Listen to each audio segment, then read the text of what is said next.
not here this evening, and so I think we have Councilmember Campbell on the phone. Are you there, Wally? Hello, Wally? Well, hopefully it'll get connected. She was there, so. Mayor, I'm here. I'm sorry. I had the phone on mute. Excuse me. All right, great. We hear you, Wally. Thank you so much. Thank you so much for sitting in. We really appreciate it. And do we know about Councilmember Loretano yet? She's not calling in, Mayor. She's not calling in. Okay. So we have one item on the agenda. I'd like to remind council the staff will be pausing intermittently to answer any questions. We will now receive information regarding the homeless outreach program, where we have the opportunity to provide the feedback and any direction on the program changes. Please, Chief Geyer, Jerry Geyer presenting. Chief? Good evening, Mayor and Council. It's an honor to be here tonight to talk to you about the Goodyear Police Department's homeless outreach. With me tonight is Deputy Chief Justin Hughes, who will be doing the bulk of the presentation. But before turning it over to Justin, I just wanted to provide a little bit of history. So there are over 500,000 people experiencing homelessness in the United States. Over 30% of those are in California alone. Arizona is well down on the list when compared with other states, and Goodyear has a very low number of homeless too, but we can't get complacent and we must remain proactive. To give you a comparison, the last MAG point in time count had Goodyear with 22 homeless. The city of Santa Cruz, California, which is smaller than Goodyear, has over 1,200 homeless in their city alone. The city of Santa Rosa, California, which is about double the size of Goodyear, has 2,800. Cities around the country have been resorted to initiatives such as buying old hotels and other buildings, renovating them to create homeless shelters because housing the homeless is cheaper than jail. They've hired social workers to accompany their police departments on patrol. They've established areas in their cities where they encourage the homeless to build camps. And larger municipalities are establishing homeless courts to try to break the cycle of repeated arrests. So in searching for an answer, law enforcement administrators from around the country have partnered with social services, medical professionals, faith-based professionals to come up with solutions. What they're finding is there is really no one solution. It's not a problem that law enforcement can arrest ourselves out of. What is needed are proactive approaches and community partnerships. And that's one of the reasons we created our homeless outreach team. Tonight, we have 2 members of our homeless outreach team, Sergeant Mary Ward and Officer Jonathan Martinez, sitting behind me, who continue to rack up awards and honors with their efforts. In fact, we have created a model unit which combines homeless outreach with mental health awareness. So the first thing we did when we created the homeless outreach team was we sent them to California to see cities that were inundated with homeless to learn how they handle their homeless issues. And their mission was to come back and establish a model program, which is what they've done. So tonight, you're going to hear a little about what HOT is doing. We'll talk about the MAG 2019 point in time count. We'll show you how we compare with other cities with numbers of homeless in their programs. And I would ask if council has any direction for us moving forward to let us know. And now we'll hear from Justin about our HOT team. Thank you, Chief. Welcome, Justin. Good evening, Mayor and Council. I know Chief Geyer just recognized Officer Martinez and Sergeant Ward, but you will hear in my presentation what a great job that they have done so far. The first thing I want to talk about is the creation of the team. As previously mentioned by Chief Geyer, the team was started in September of 2018. We do not feel as though we have a significant homeless concern compared to other West Valley cities, but Chief Geyer wanted to take a proactive approach to ensure that does not change. The team acts as an additional resource for patrol in the management of incidents specifically related to homeless persons and/or behavioral health. Their primary focus is addressing homeless-related issues through outreach and enforcement. And as part of the community policing model, they are heavily involved with mental health, dementia, Alzheimer's, and in crisis intervention. Just to give council an idea of what you will see in the city of Goodyear. Typically, what you'll see in Goodyear are homeless individuals that live in the city in specific areas to include the retention area north of Interstate 10 and also the transient homeless that reside outside of Goodyear but may be in the city during the day or passing through. Our HOT team is proactive in contacting these individuals who are often panhandling near shopping plazas and freeway exit ramps. They are offered services and taking enforcement action when a crime is observed. It is very rare that these individuals are accepting of social services, but we do have several success stories as a result of the team's intensive outreach. On rare occasions, we do have families that reach out to us for assistance that have fallen on hard times, lost a job, were evicted, and have no money or a place to live. Again, those are very rare situations, but we have been successful in getting those families or individuals assistance. The bottom line is we do not have a large number of homeless or transients in Goodyear, but we do need to remain proactive in our efforts of outreach and enforcement. Since the inception of the HOT team, we have collected data, and I want to share some of that with you now. The team established a database that currently includes over 60 documented homeless individuals. This does not mean that we have 60 homeless individuals living in Goodyear. This is an approximate number we have contacted in the 9 months since the program started. Many of these individuals we have contacted several times. The HOT team has responded to more than 800 calls for service. First and foremost, they are a resource for patrol and will respond to emergency calls for service, but also handle all homeless-related calls and most CIT or mental health calls for service as creating self-generated work. They have made over 50 arrests. Of those arrests, the majority are related to trespassing, shoplifting, and drug and/or paraphernalia possession. The team has contacted and built working relationships with more than 55 local businesses and have obtained trespass authorization notices from each. This gives us a tool for enforcement action should the order be violated. The HOT team has issued over 85 formal notices and over 200 verbal warnings. They have assisted with more than 50 social service transports. This would include to social services and to mental health facilities. And the team has assisted city departments with cleanup efforts and established numerous working relationships with other entities, including Phoenix Rescue Mission, Community Bridges, a New Leaf Shelter, Angels on Patrol, and Southwest Network. I'm going to discuss with you our 2019 point-in-time count. And the count this year was on January 22nd. This year's count was 22, which is identical to our 2018 numbers. As expected, we located individuals in various locations throughout the city, with many living in the retention areas north of I-10. In a few further slides, there'll be maps and photographs depicting these areas, as well as the new no trespassing signs that have already been placed and will continue to be placed over the next several weeks. Not only was our team counting individuals in the city at the time, but offering resources to each person contacted. Half of the individuals contacted took resource handouts, but unfortunately none were accepting of any other services. The next slide is going to be a spreadsheet that shows our pick count numbers over the prior 3 years. And council, if you want to take a minute to look at how Goodyear compares to our neighboring municipalities. And as you can see, most agencies have seen a steady increase over the previous 3 years.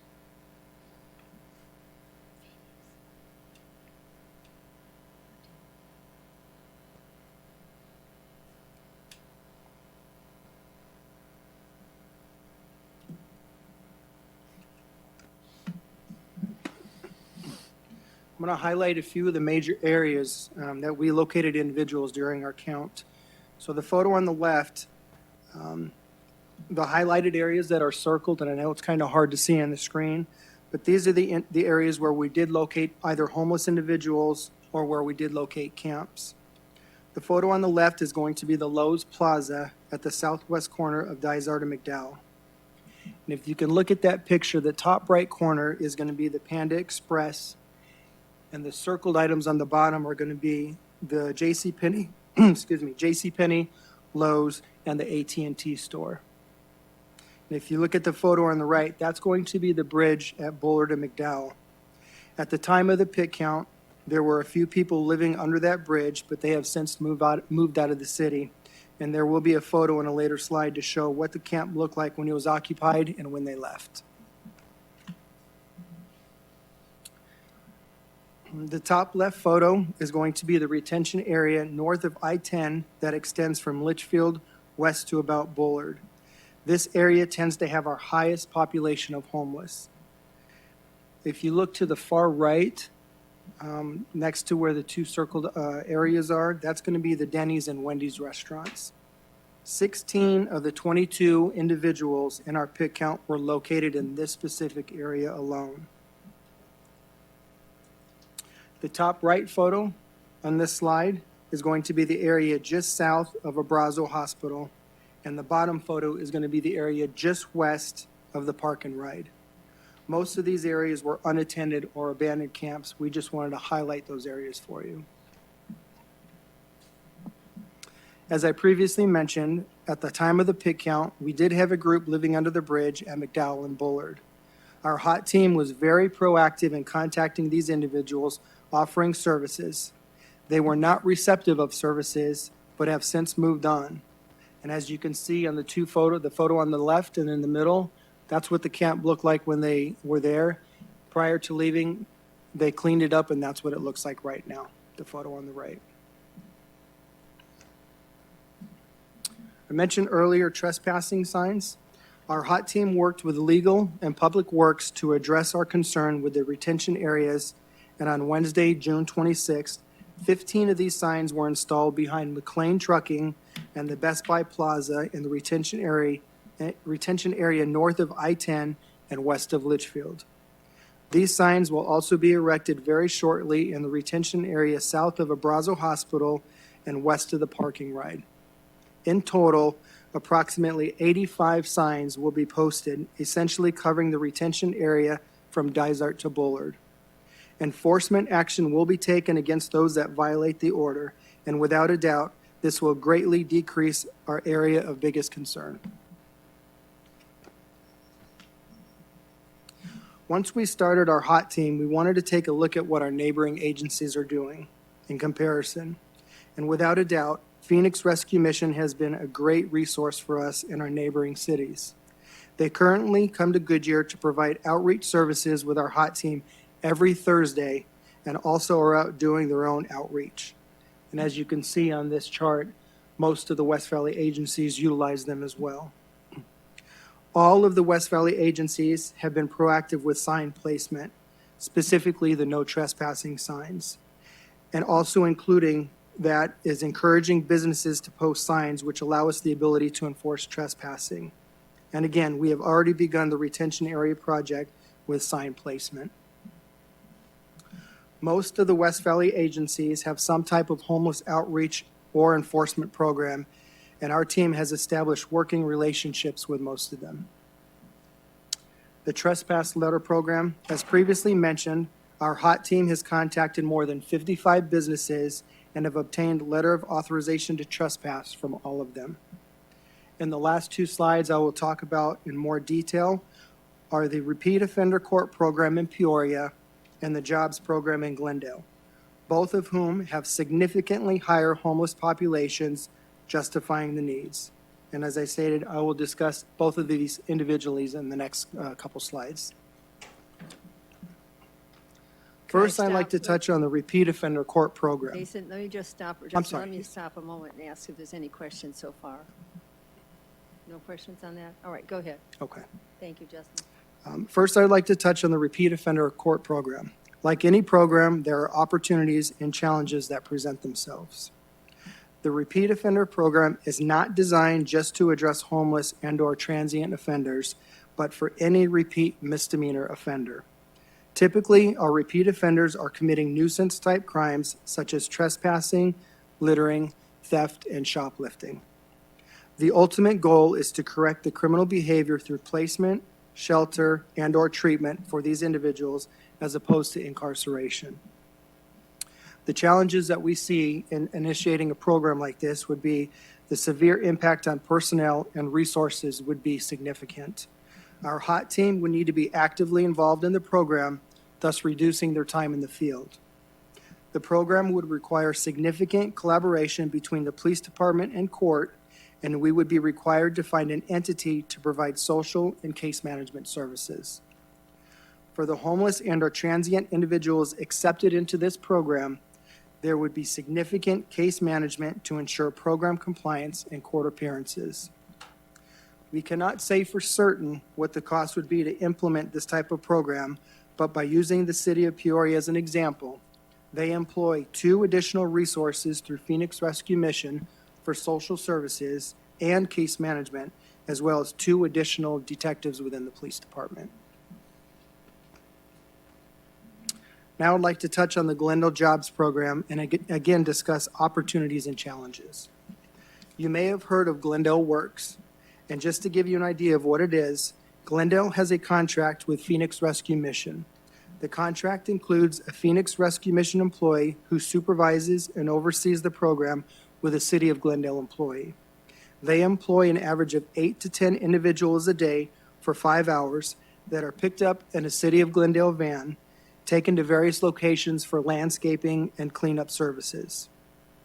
Phoenix Rescue Mission staff is able to spend an extended amount of time with these clients, which makes it easier for the client to be open to accepting of resources. The program has been beneficial to Glendale in part because they have a significantly higher homeless population to employ. A few of the challenges that we see in implementing this type of program would be impact on personnel resources. We would be required to supply food and equipment to the workers. We likely do not have the population adequate for staffing and risk homeless or transients living outside of Goodyear coming into work and then remaining in Goodyear. There would need to be a determination of what city department would manage this program. And a few other challenges would be the necessity of conducting backgrounds on participants, insurance, and workman's compensation should a worker get injured. And at this time, I'm going to turn the presentation over back to Chief Geyer. Thank you, Justin. So Mayor and Council, just to summarize what you've heard tonight and our recommendation for moving forward, then we'll have some question time. First, we have a good plan in place. We'll continue to be proactive with our outreach. That will include making arrests when crimes are being committed and providing social service intervention when needed. We'll continue our engagement with our business community, our social service partners, and the West Valley Human Services Collaborative. We'll continue to evaluate our city property where homeless are present and post no trespassing signage where we can. And we'll continue to collaborate with Public Works and code enforcement to provide cleanup and code violation enforcement where needed. Also, we're looking at signage such as this, and this is actually signage from Scottsdale that says it's okay to say no to panhandlers, and it says give instead to agencies that help those in need. We're working with ADOT and looking at the possibility of coming up with some similar signage and posting it on our off-ramps and entranceways to our freeways. We're also working on a very aggressive social media campaign, such as the slide here about the homeless need real change, not spare change. And I know the mayor, too, has written articles on what our public can do to help the homeless. So our recommendation is to continue our current programs as we have a good plan in place. Also, council has made the commitment to support our homeless outreach team by funding 2 positions this year, and we have developed a model program still in its first year of operation. You've also heard about the 2 programs that we don't offer, that being the homeless court or the repeat offender court, which require a significant amount of personnel time for the PD, the court, and the prosecutor's office. After speaking with the judge, the city attorney, and city prosecutor, it's not a program that we would recommend at this time. The other is a jobs program, which again has significant funding, needs personnel to oversee the program, and could result in an increase in homeless to our city, as some may camp here if we have a place for them to work. Both of these are excellent programs under the right circumstances, though. And before we go to questions, I would like to show you a quick video. Jeff, if you could bring up the video for me. This segment actually appeared on Fox 10 News last week and is a success story about the HOT team and also a gentleman named Joshua. So we're going to show you that right now. Well, it took hard work, perseverance, and faith as a man goes from being homeless to back on his feet in less than a year. This is amazing, and he did it with the help of the community and the Goodyear Police Department. Our Marcy Jones shares his incredible success story. first time members of the homeless outreach team met Joshua Staggs, he was panhandling in Goodyear. But today, they're meeting him in Phoenix at his brand new home. Goodyear police officer Jonathan Martinez says it's unbelievable to see the improvements in Joshua since meeting him in September. Oh, I don't have any words for it. It's super exciting just to see him, how far he's come, and it's overwhelming, to be honest with you, just being able to see the progress that he's made throughout the whole process since we met him almost 10 months ago. Joshua was down on his luck, struggled with addiction, and lacked stability. But that all changed after working together with a few Valley resources, like the Homeless Outreach Team, Southwest Network, Agua Fria Food Bank, and Phoenix Rescue Mission. Joshua says he feels incredibly blessed. Just the luxuries of air conditioning, to have a refrigerator to get a cold glass of milk out in the middle of the night, and be able to take showers is awesome. It's the best feeling in the world. Officer Martinez says between the resources and Joshua's commitment to getting back on his feet, it's a recipe for success, adding that he feels lucky to be a part of the homeless outreach team. I'll be honest with you, I think it's the best unit that we have in our department. Just being able to go out there and offer resources. Obviously, we still have to do some of the enforcement, but just the outcome when we do resources is just, in my opinion, the best. And for anybody out there who's going through a difficult time, Joshua has some advice. Never give up. There is hope, and there is life beyond what you think. What you think is the worst thing in your life. It's just a part of your journey through life, and it does get better. Marcy Jones, Fox 10 News. That is a great story. Yeah, just a great story. And so, Mayor and Council, that's the end of our presentation. Be happy to answer any questions or hear any thoughts or any direction that you would like to see the hot team going. Thank you so much. Thank you. Wally, are you on the line? Yes, Mayor, thank you, I am. Am I going to speak first? Yes. Well, first I'd like to thank the Chief and Justin for the excellent presentation. Personally, I'm very pleased with what our hot team has done and continues to do every day. And I appreciate the Chief's thoughts of continuing the outreach to businesses and to social services, because I believe working together in harmony we'll be able to reduce the number of homeless people who come to our city.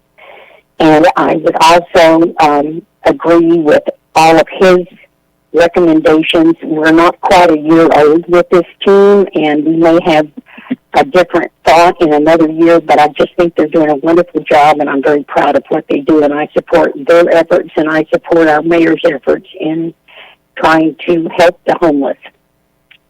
Thank you, Mayor. Thank you, Wally. Bill? When you leaned over, I didn't know you were going to say I'm next. Right. You never know what I'm going to say, so I'll take that. So I agree with Councilmember Campbell that I don't think there's a need to make any changes. I think the work has been outstanding. I really appreciate the concept of being homeless is not a crime. We need to get these folks connected to help.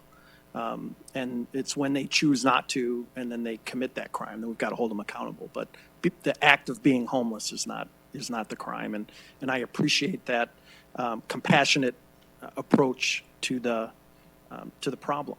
So fully, I don't need to see any changes. I think the direction is headed well, and I think if changes are necessary, I'm pretty sure we're going to hear from you in the future about what we need to do to fix it. So to Mary and Jonathan, thank you so much for the work that you are doing. It really is, it's priceless. So thank you. Laura? Well, I've been following the HOT team since I joined council. I've been regularly at Comstat and have celebrated all of their many successes. And I agree. I believe it's the relationships that they work so hard to establish that sets us apart. The combination of outreach, but the enforcement arm, because I think you need a healthy balance of both. And I'm also happy to hear that people who maybe just fall on hard times and things like that are able to find help, get connected, and to get where they need to be. It's interesting to look at the other cities, though, to see cities that have zero, and or a city like Gilbert, which was so minimal. I mean, what do you attribute their statistics to? Let me answer that. There are a few municipalities that when we actually do the point in time count, don't always participate. I can't say that for everyone, but I am aware of some municipalities that aren't out like we are doing a count. All right, that's fair enough. Yeah. It was just an interesting comparison. And Phoenix Rescue Mission, we've toured there, and I think a part of their success certainly is because the people who do their case management are people who have overcome obstacles themselves and know how to connect. So I really appreciate that partnership, as well as everything else that Mary and Jonathan have worked together to build all those bridges. So well done, and keep on going. Thank you. Brandon? Yeah, I'm also very supportive of the program. I think the team's doing a great job, and the results speak for themselves. And I don't think we need to add anything extra at this point. I know partnering with the other social services that are doing a lot of that work every day as well, I think, is the way to go. Either St. Joseph the Worker for the Worker program, or just a different. I know we have the homeless youth. There's a homeless court as well that the county has also. So I think those are all good programs that I don't think we need to recreate them right now. So I think the team's doing a great job, and I think the results speak for themselves. So thank you. Joe? You know, there's not a whole much more to add after that, except I appreciate all your efforts. I appreciate the efforts of the team. Based on your presentation, seems like you got everything under control at this point. Stay the course is what I would recommend. And if for some reason, you know, the situation changes and you need to come back to us, then so be it. But I think you're doing the right thing right now, and keep up the good work. Thank you. Well, Jonathan and Mary, thank you so much. When I was getting so angry that night at council meeting, I had no idea that you had already started working. So you're doing a great job. The program has developed since the two of you worked on it. And of course, that's the story that was on television that needs to get out to the rest of the people to understand. And this is a dilemma for cities because it's taxpayers' money. So when taxpayers look at that sometimes, they think, well, gee, I had tough times. I had to do this. I didn't do that. So spending money that way sometimes can upset a portion. I don't know the stats on that. I'm just saying that I know people react to it differently. But for me as a mayor, and to have a council like this that's supporting this, I think it's looking for our future not to be what those other cities are, that people coming to visit our city will feel safe and will be able to use the parks and be able to do things without that type of behavior. So I really appreciate it. And I think the program that you're working on, it's perfect. So maybe we'll be a model to some of the cities that aren't doing anything yet. Because if you don't do anything, it's just like your kids when you discipline them, right? If you don't discipline them and they have free for all, they're going to do it. So these are people that need help. The mentally ill, I am terribly concerned about because that's a national problem. That is all throughout the United States. And to me, that needs federal intervention of help and dollars for that. So let's hope we can get their attention sometimes and they'll start noticing what's happening to all the cities. So again, thank you for your leadership, Chief.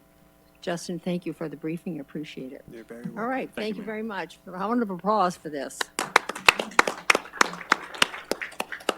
Okay, I think we'll just go on. I don't believe we have any council reports, and I don't think there's any manager summary at this meeting. So we're going to have a regular meeting, and we have to start right at 6 o'clock. So no further business. This meeting is adjourned.